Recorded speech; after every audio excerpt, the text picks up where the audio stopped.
In this tutorial, I will accomplish the following. Create a TypeScript templated React application. Install and use the following libraries. React Hook Form. Yup. I created a directory where I will execute the commands to create the application and install the libraries.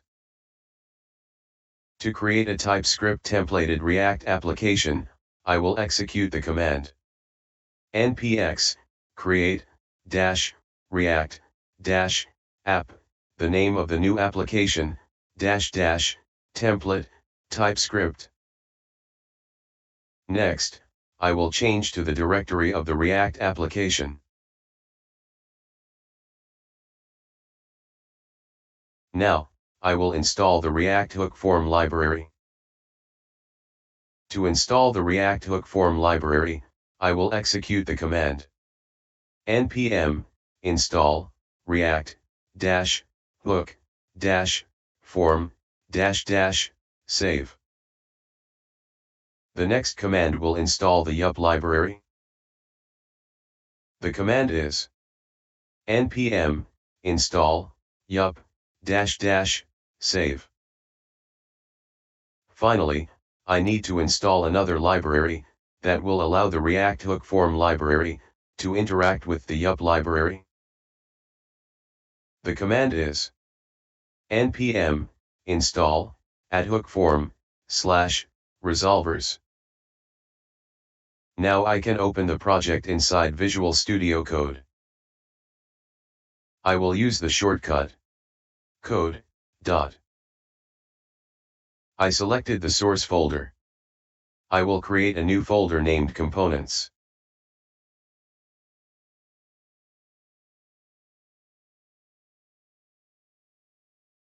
Inside the Components folder, I will create a tsx file.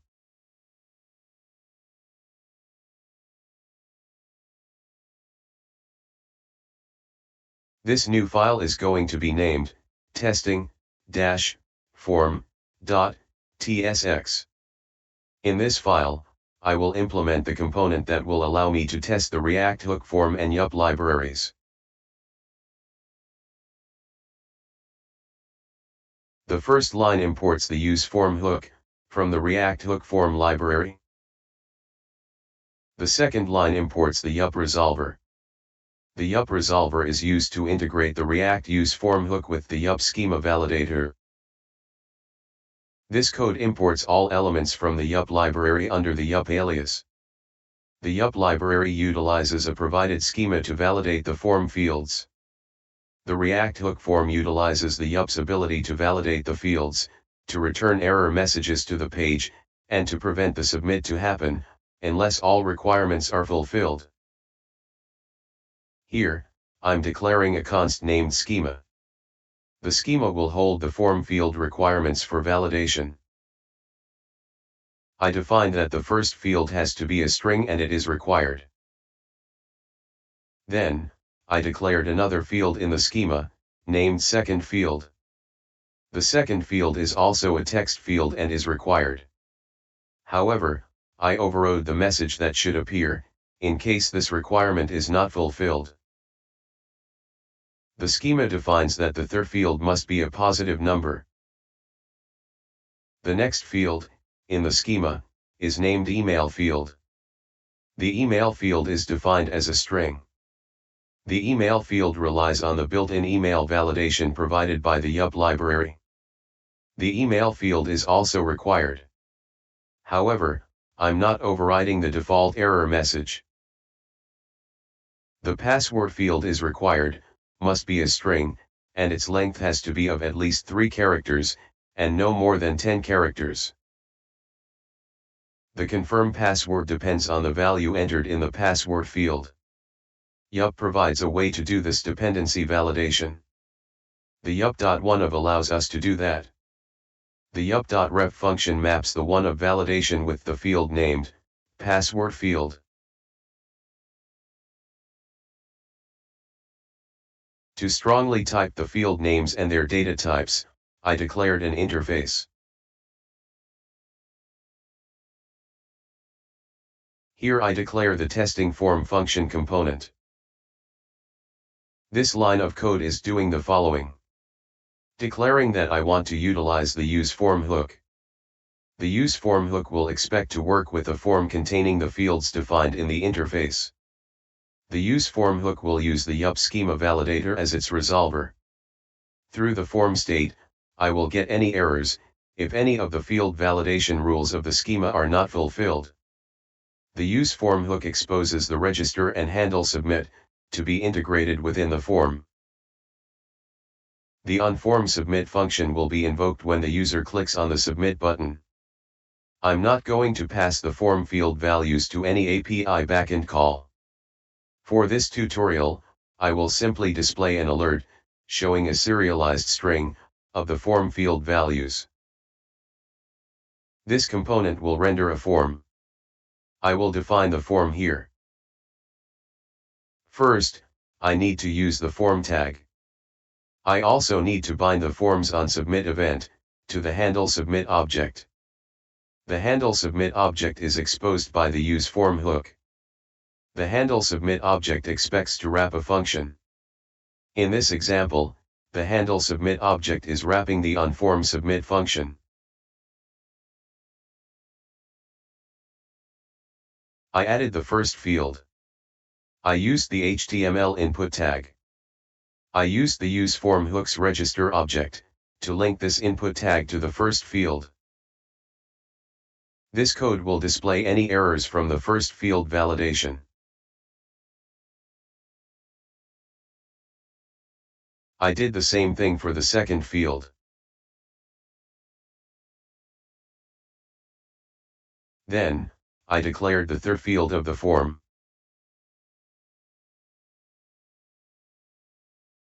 The email field.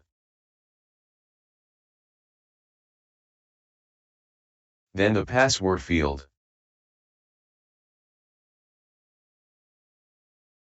And the last field, which is the confirm password field.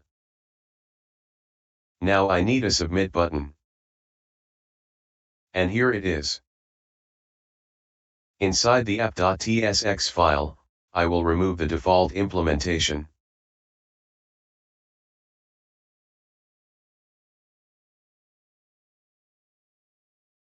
All I really need is to show the testing form component.